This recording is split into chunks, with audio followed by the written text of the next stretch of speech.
नमस्कार विद्यार्थी मित्रांनो, स्वागत आहे तुमचं आपलं प्लॅटफॉर्म आर्यप्रबोधिनीवरती. आपला हा पहिला प्रश्न बघा काय म्हणतोय. एका संख्येची 4 पंचमांश ही त्या संख्येच्या 60% 10ने जास्त असल्यास ती संख्या कोणती? संख्या आपण x पकडूया. 4/5 x इज इक्वल टू 60% म्हणजे 0.6 x आणि त्या 10ने जास्त आहे म्हणून आपल्याला इक्वेशन मिळून जातं. इथे आपल्याला पुढे काय करायचं आहे, 5 तिकडे घेतलं तर 5 डायरेक्ट मल्टिप्लाय करूया. 4x is equal to 5 into 0.6 म्हणजे 3x प्लस 10 इंटू 5 50. सरळ सरळ उत्तर मिळून जातं आपल्याला x इज इक्वल टू 50. अतिशय सोपा असा प्रश्न. पुढचा बघा. मिश्र धातू A आणि B मध्ये तांबे आणि जस्ताचे प्रमाण अनुक्रमे 4:3 आणि 9:5 असे आहे. दोन्ही मिश्र धातू समान प्रमाणात मिसळून C मिश्र धातू तयार केला. A मध्ये किती आहे 4:3, B मध्ये किती आहे 9:5. आता त्याची टोटल करून बघा दोघांची. 4:3 म्हणजे किती आहे टोटल 7 आणि 9:5 म्हणजे किती आहे 14. आता दोन्ही प्रपोर्शन सेम असायला पाहिजे म्हणून 7ला मल्टिप्लाय करूया 2नी, तेव्हा आपल्याला 14 मिळतील. म्हणून एच्या दोन्ही क्वांटिटी आहेत त्याला पण 2नी मल्टिप्लाय करायचं. तर काय येणार आहे 4:3चं काय येणार आहे 8:6 येणार आहे. तर त्यांची ॲडिशन करूया डायरेक्ट आपण. सो 9 अधिक 8 17 आणि 5 आणि 6 11. आपल्याला ऑप्शन नंबर 2 मिळून जातो आहे. हा पण एक सिंपल प्रश्न आहे. कन्सेप्ट क्लिअर असतील तर लगेच सॉल्व्ह होईल. नेक्स्ट बघा. सरळ व्याजदराने 5,000 रुपयाची रक्कम 3 वर्षात 5,600 होते. म्हणजे काय आहे, सिंपल इंटरेस्टचं इक्वेशन आहे. I is equal to PNR upon 100. ह्याच्यामध्ये पी काय आहे 5,000, एन काय आहे 3 वर्ष, आर आपल्याला काढायचं आहे. ठीक आहे. तर आय इज इक्वल टू 600 आणि 5,000 इंटू 3 इंटू आर अपॉन 100. हे इक्वेशन सॉल्व केलं की आपल्याला काय मिळते 5 त्रिक 15 150 भागिले 600. 4 रेट ऑफ इंटरेस्ट आपल्याला मिळतो आहे 4%. त्या व्याजदरात त्यांनी काय केले 3%ची वाढ केली. म्हणजे काय केलं नवीन रेट ऑफ इंटरेस्ट आला आहे 7%. सरळ परत तेच इक्वेशन वापरायचं आपल्याला. I is equal to 5,000 into 7 into 3 वर्ष डिवाइड बाय 100. काय सॉल्व केल्यावर आपल्याला इक्वेशन मिळते 7 त्रिक 21, 21 गुणिले 50. येतं आपलं उत्तर 1,050. आपल्याला इंटरेस्ट आला 1,050. तो आपल्याला प्रिन्सिपलमध्ये ॲड करायचा आहे. तो आपल्याला सम मिळून जाईल 6,050 रुपये. तेच त्यांनी विचारलं आपल्याला म्हणून ऑप्शन नंबर 4. हा प्रश्न काय म्हणतोय, 10 स्त्रिया एक काम 7 दिवसात पूर्ण करतात आणि 10 मुले तेच काम 14 दिवसात पूर्ण करतात. म्हणजे काय, त्यांची एफिशियन्सी आपल्याला काढायची. 10 स्त्रिया 7 दिवसात एक काम पूर्ण करतात म्हणजे 10 स्त्रियांची एका दिवसाची एफिशियन्सी किती झाली 1/7 आणि 10 मुलांची एका दिवसाची एफिशियन्सी किती झाली 1/14. तर 5 स्त्रिया आणि 10 मुलं एकत्र काम केलं तर किती दिवसात काम पूर्ण करतील. इक्वेशन काय मिळते 5 स्त्रियांची एका दिवसाची एफिशियन्सी किती झाली 1/7 इंटू 1/2 प्लस 10 मुलांची आपल्याला माहिती आहे 1/14. आता इक्वेशन सॉल्व केलं आपल्याला एक्ससाठी तर आपल्याला एक्सची व्हॅल्यू मिळणार आहे जी काय असणार आहे ते दिवस असतील आपल्याला मिळालेले. सो 1/14 प्लस 1/14 म्हणजे किती आलं 2/14 म्हणजे काय 1/7. एक्सची व्हॅल्यू काय येते आपल्याला इथे 7. सो आपल्याला लागणार आहे 7 दिवस. हा प्रश्न बघा. 2 क्रमगत विषम संख्यांच्या वर्गातील फरक 112 आहे तर त्यातील लहान संख्येचा वर्ग किती. 2 क्रमगत विषम संख्या असं पकडूया x आणि x+2. त्या दोघांमधली मोठी संख्या कुठली आहे x+2 bracket square minus x² is equal to 112 हे त्यांनी दिले. आपल्याला ज्यावेळेस हे ब्रॅकेट सोडवू आपल्याला त्यावेळेस काय येणार आहे x² + 4x+4 minus x² is equal to 112. x² केले मग 4x is equal to 112 minus 4 108. x is equal to 27. आता त्यांनी काय विचारले लहान संख्येचा वर्ग म्हणजे x² विचारलं आहे.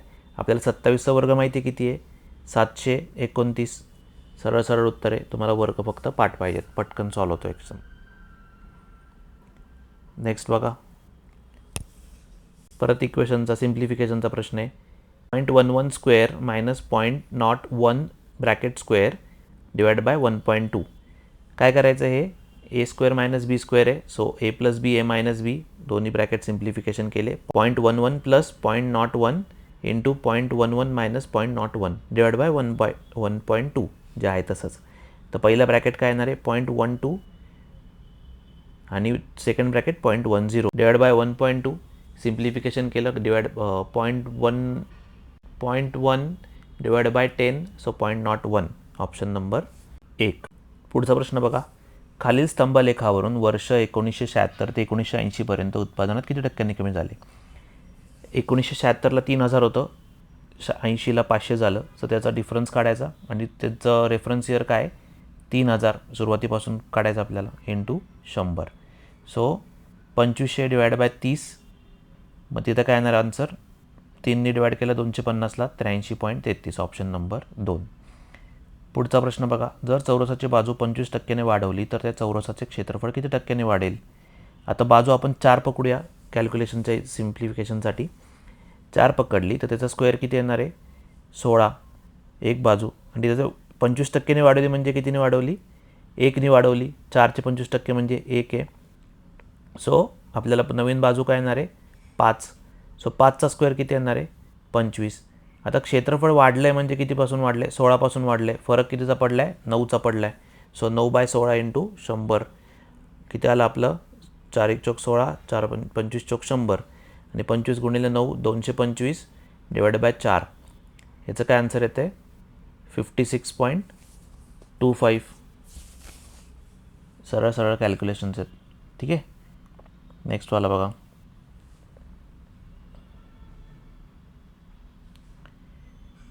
मुंबई आणि गोवा स्थानकातील अंतर 540 किलोमीटर आहे. 2 रेल्वे गाड्या सकाळी 7:30 वाजता एकाच वेळी निघतात.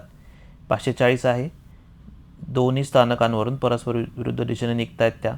60 आणि 70 75 किलोमीटरचा स्पीड आहे. 60 किलोमीटर आणि 75 किलोमीटर स्पीड आहे. अपोजिट डायरेक्शनने येत आहेत. Speed is equal to distance upon time. So time is equal to distance upon speed.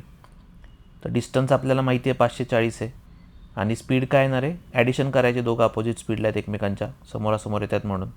So काय येते 540 डिवाइड बाय 135. 27ने डिव्हिजन होते. 27 5 135 आणि 27 गुणिले 20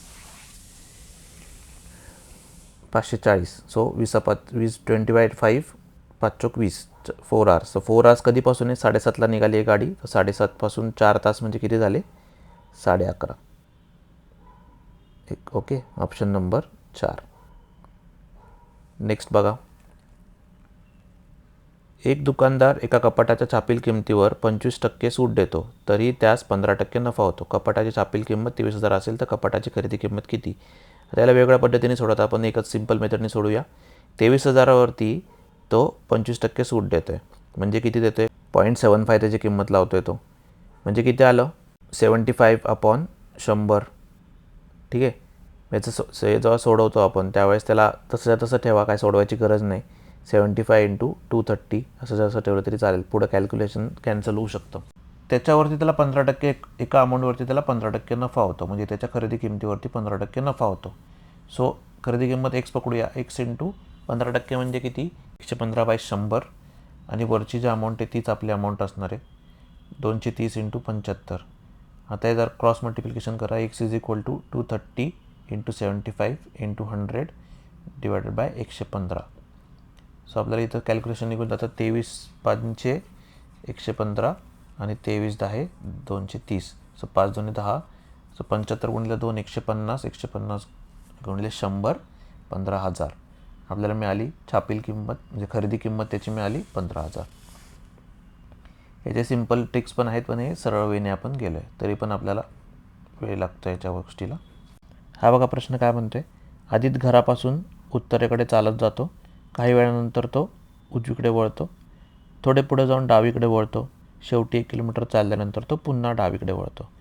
तर तो कुठल्या दिशेला असेल पश्चिम दिशेला असेल. सरळ सरळ उत्तर आहे. फक्त 2 सेकंद ड्रॉईंग काढायचे. ठीक आहे. पुढचं बघा. राम श्याम व जॉन यांच्या 5 वर्षापूर्वीच्या वयाची सरासरी 16 वर्षे होती. R + S + J 5 वर्षापूर्वी म्हणजे तिघांची ॲडिशन तिघांमधून 5 वजा करायचे. सो 15 होतील. Divide by 3 is equal to 16. आता सिम्प्लिफाय करू त्यावेळेस आपल्याला R + S + J मिळणार आहे. 16 × 48 + 15 63. ठीक आहे. पुढचा पार्ट काय म्हणतो, 5 वर्षानंतर त्याच्या वयाची सरासरी किती होईल. 5 वर्षानंतर काय असणार आहे, आर प्लस एस प्लस जे आणि तिघांचं ॲडिशन 5 त्रिक 15. So divide by 3 is equal to किती असणार ते विचारता येतं. आर प्लस एस प्लस जे किती आहे 63 plus 15 divide by 3 is equal to 78. ठीक आहे. 78 divide by 3 is equal to 3 2 6 3 6 18 26 वर्ष. ठीक आहे. सरळ सरळ आन्सर आहे ऑप्शन नंबर 3. पुढचा बघा काय म्हणते, खालीपैकी कोणत्या पर्याय दिलेल्या अक्षरमालिका पूर्ण करेल. आता ही अक्षरमालिका दिली आहे ती आपल्या नेहमीच्या मेथडनी सॉल्व करता येत नाही आहे. तर आपल्याला तुम्ही फक्त डोकं जर लावलं की काय होतं इथे, तुम्ही लिहून घ्या पहिल्यांदा अक्षरमालिका आहे तशी. ए माय डॅश ट्रिपल ए डॅश 4 वेळा ए डॅश 4 वेळा ए डॅश बी. ठीक आहे. आता इथं कळते की काय होते, जर का आपण प्रत्येक ठिकाणी बी टाकलं तर आपल्याला समजते की 2 वेळा ए मग बी मग 3 वेळा ए मग बी मग 4 वेळा ए मग बी मग 5 वेळा ए असायला पाहिजे मग बी.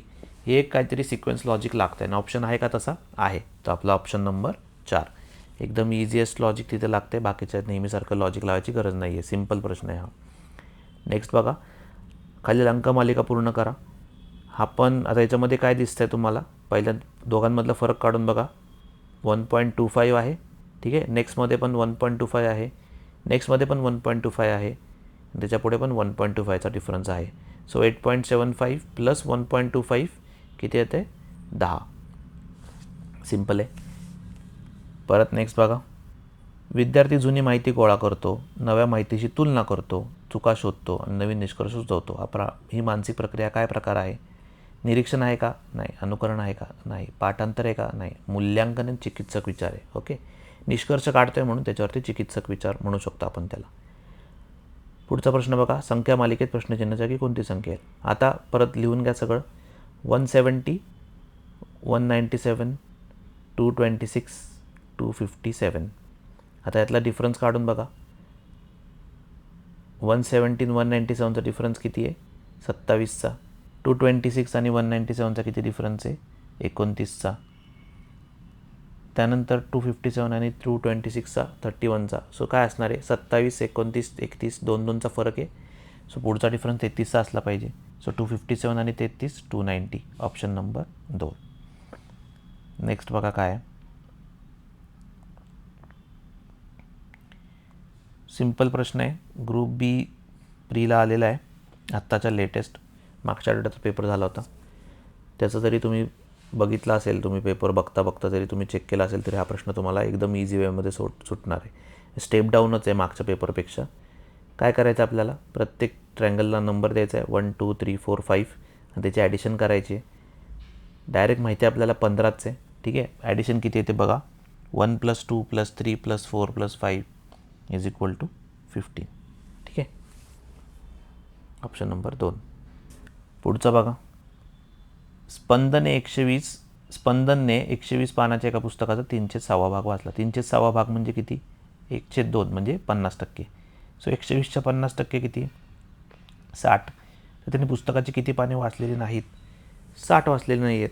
ठीक आहे. सिम्पल प्रश्न आहे. आपण काहीच डोकं नव्हतं लावायचं, डोकं लावायचंच आहे पण इझी आहे. नेक्स्ट बघा, एका सांकेतिक भाषेत थँक्सला SKNTH असं लिहितात. ते लिहून घ्या कसं लिहायचं. थँक्स आणि सेम त्याच्या खाली त्याच ऑर्डरमध्ये लिहा SKNTHA. ठीक आहे. आता कसं आलं आहे बघा, थँक्स 3 पहिले जसे तसे शेवटी 3 झालेत आणि S शेवटचा पहिला आला आहे, मग K आहे तसंच राहिलं जागेवरती दोघांच्या आणि मग N तिसरा आला आहे. ठीक आहे. म्हणजे उलटं तिकडून इकडं आल्यात त्या गोष्टी. मग सेम असं करा. स्टुपिडला कसं लिहायचं, STU सर्वात शेवटी गेला पाहिजे. आता STU कुठं कुठं आहे एकाच ऑप्शनमध्ये तरी पण चेक करा. D पहिला आला पाहिजे, I दोघांच्या मध्ये असला पाहिजे आणि P तिसरा आला पाहिजे. DIP STU एकच ऑप्शन आहे, ऑप्शन नंबर 2. सिम्पल होता प्रश्न. नेक्स्ट बघा, राणी आणि सुरेश एक जोडपे असून त्यांना मेधा आणि दीप्ती 2 मुले आहेत. राणी सुरेश जोडपे आहे, त्यांना मेधा आणि दीप्ती 2 मुली आहेत. ठीक आहे. दीप्तीचं लग्न अनुरागसोबत झाले आहे. यांना आपण जेंडर देऊन ठेवूया. ठीक आहे. अज्युम करू जेंडर आपण. दीप्तीचं लग्न अनुरागसोबत झाले आहे, जो गरिमा आणि तुषार यांचा मुलगा आहे. ठीक आहे. निधी ही अनुरागची मुलगी आहे. कोमल ही अनुरागची बहीण आहे, जिचे लग्न हर्षसोबत झाले आहे. त्यांना अमन आणि प्रेम ही 2 मुलं आहेत. ठीक आहे. प्रेम हा गरिमा आणि तुषार यांचा नातू आहे. हां, ते बरोबर आहे, ते डायरेक्ट येतं, आपल्याला माहितीच आहे. तर दीप्ती आणि कोमल यांचं नातं काय? तर दीप्ती आणि कोमल कोण आहेत? दीप्ती ही अनुरागची बायको आहे आणि अनुरागची बहीण कोमल आहे. सो त्या एकमेकांच्या काय झाल्या? नणंद भावजया झाल्यात. ठीक आहे. Option number 2. थोडेसे रिलेशन माहिती असले पाहिजेत, पण बाकीचे रिलेशन तुम्ही कॅन्सल आउट केले तरी तुम्हाला कळेल की हां, हे 2 रिलेशन तर 100% आहे तिथे. अशा प्रकारे आपण पेपर पूर्णपणे सोडवलेला आहे आणि माझ्या मते आपल्याला 20 मिनटं काय 15 मिनटाचा वेळ पण या पेपरलासाठी खूप जास्त झाला. प्रश्न एकदम इझी लेवलचे आहेत, त्यामुळे पेपर सोडवायला जास्त लोकांना अडचण येणार नाही. पण अनफॉर्च्युनेटली कॉम्पिटिशन वाढू शकते या गोष्टीमुळे. लोकांना सीसेट सोडवायला जास्त वेळ मिळाला आहे. सर्वांना जास्त चांगले मार्क पडतील अशी अपेक्षा आहे याच्यामध्ये. त्यामुळे तुमची कॉम्पिटिशन बाकीच्या GSच्या टॉपिक्सवरतीच असणार आहे. पेपर माझ्या अंदाजाने इझिएस्ट पेपर होता हा ग्रुप सी प्री 2025चा आत्तापर्यंतच्या लास्टच्या 2-4 ज्या प्री झाल्या त्यामध्ये. आणि ग्रुप बीच्या कंपॅरिझन केलं तर तो अजूनच जास्त तुम्हाला जाणवेल की किती इझी होता ते. ठीक आहे. कॅल्क्युलेशन पार्ट अजिबातच नाही आहे, जो ग्रुप बीला खूप जास्त होता, आणि टाईम पण जास्त लागत नाही पेपरला सोडवायला. त्यामुळे तुमची कॉम्पिटिशन इथे थोडीशी टफ होणार आहे. ठीक आहे. दोन्ही प्रकारे कॉम्पिटिशन टफ होते. जर लोकांना टाईम पुरला तरी पण कॉम्पिटिशन टफ होते, जर टाईम नाही पुरला तरी पण कॉम्पिटिशन टफ होते. ठीक आहे. आपण फक्त बाकीच्यांच्यापेक्षा वेगळं असायला पाहिजे, तरच आपण पुढे जाऊ शकतो. ग्रुप बीचा एकदम उलट असा हा पेपर होता. त्यामुळे आशा करतो की तुम्हाला सीसेट तरी चांगला गेला असेल, आणि सीसेट तुमचा चांगला गेला असेल बाकीच्यांच्या कंपॅरिझनमध्ये, तर तुम्ही रेसमध्ये नक्कीच पुढे असाल याची मी तुम्हाला खात्री करून देतो. व्हिडिओ कसा वाटला ते नक्की कमेंट करून सांगा. व्हिडिओ आवडला असेल तर व्हिडिओला लाईक करा, चॅनलला सबस्क्राईब करायला विसरू नका. भेटूया पुढच्या व्हिडिओमध्ये.